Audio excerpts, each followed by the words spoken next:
This is a coffee challenge from Marty. From Marty's Ramblings is why we love coffee. This, and I have a special guest, my wife, Melinda. Say hello. Hello, Melinda. So this is why we like coffee and how Melinda makes cold brew coffee. So I'm turning it over to her. Okay, so 130 Network. You want to look that up online, 130.org. ONE30.org. And that is a child sponsorship network that our church is involved in, and that's how I'm involved in missions right now and mission trips and things like that. And that's what I do, is organize the travel for them. So I want to tell you about my love for coffee. As you can see, I don't like coffee very much at all. I just have a couple of different kinds here. And that's a total lie. I love coffee. But I didn't start drinking coffee until my first mission trip when I went to Peru. And me and this other lady would go down and get coffee every morning. And they made it similar to how I make it now. And my pulse kept racing. And hers was racing all the time. And so we thought it was the altitude, because we were at like 10,500 feet in the mountains of Peru. Well, come to find out, it wasn't the altitude, it was the coffee. And we're talking about, my heart was racing 150, 160 beats a minute constantly. So I don't drink quite that strong anymore, but anyway. So this is the way I make cold brew coffee. Some benefits to cold brew coffee is, number one, it doesn't make it real acidic or as acidic. It doesn't activate the acid if you're not exposing it to the heat. So that if coffee gives you heartburn, this won't give you heartburn unless you add a lot of milk to it. So never mind. I'm also strange as that I like coffee flavored coffee. So I like to pour black coffee over ice. My nephew drinks it the same way. So anyway, I will show you what I do. So we set this up yesterday because it takes at least 24 hours for it to be good and the right strength. So what I do is I take 1 cup of coffee grounds. Now this is actually made from some pumpkin spice ground coffee that I got a couple of years ago on sale at Walmart. And I had forgotten about it and just now opened it. It smells amazing. So I'll let you smell it. I'm sure you can. Oh, this is medium roast. This is a medium roast, but see, smell that. It smells so good. Smell. Okay. So what I did was I took 1 cup of the grounds, of the coffee grounds, and then put 2 cups of filtered water on top of it in this wonderful, amazing, is it a Maxwell House? Yeah. Yes, Maxwell House instant coffee jar that was my mother-in-law's, that we've had for 10 years probably. I have 2 of them, and they're perfect for making this. So anyway, after this has set for about 12 or about 24, 30 hours, you don't mix it or anything like that when it's brewing. You just put it in there, you gently pour the water in there, and just let it sit, and it does its thing. And then you're going to filter it. Now, different people have different things. There's expensive coffee presses that you can buy to do this. There's expensive filter systems. I have another Maxwell House jar, a canning funnel, and an old strainer that I got from somewhere. I don't remember where it came from. A yard sale, probably. And so then you're going to, and actually you are going to shake it now. Just a couple of little shakes. And then you're going to, it looks disgusting, but it's not. And then you're going to pour it in here and just let it filter.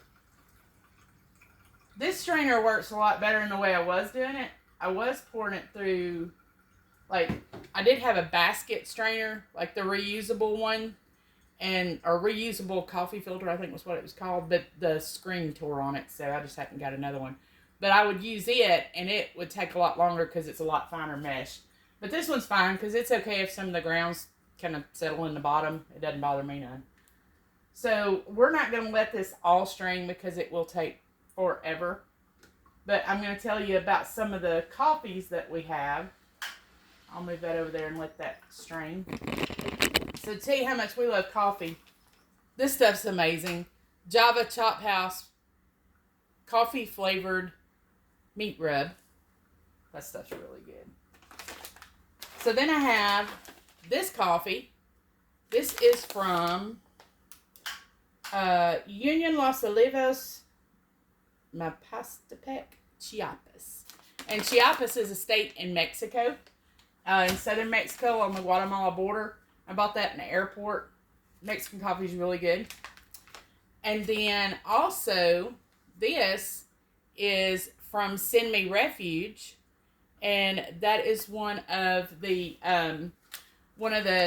areas that we sponsor is Send Me Refuge, and they sell coffee. And I've actually been to where this coffee is grown, and it's amazing. Little red beans. I thought about trying to smuggle some out, but I stay in trouble with the airlines and stuff anyway, so I don't want to do that. And then our son Christopher, he was in the, and Frankie. So Chris was in the Navy, and so he makes Navy coffee. And he likes the Black Rifle coffee. This stuff is not cheap. It is good, though. And then, but this is his favorite one, the 1776 one, coffee. But anyway, he makes coffee, like, super strong. And he doesn't know how to make a half a pot. Like, he can only make a whole pot to make it the right strength. So he makes a whole pot, drinks 1 or 2 cups out of it, and then I pour the rest of it in a container and stick it in the fridge to make cold coffee. So I do like hot coffee, but it's got to be very cold, and I have just got to really want it. So this is still filtering, and it won't be done before we get finished with this video. So it is very thick, and it's a concentrate. So you're going to use some of this, like, if I make a cup of coffee, I'm not going to make one that small. If I make a cup of coffee like this, I'm going to put about that much of that coffee. Well, I'm going to fill this up with ice and then pour about that much of the coffee concentrate on it. And then I'm going to put maybe that much milk, because milk keeps the ice from sticking together and clumping up. That's the only reason I put milk in it. And then I'll fill the rest of it up with water. And then I drink on it all day long.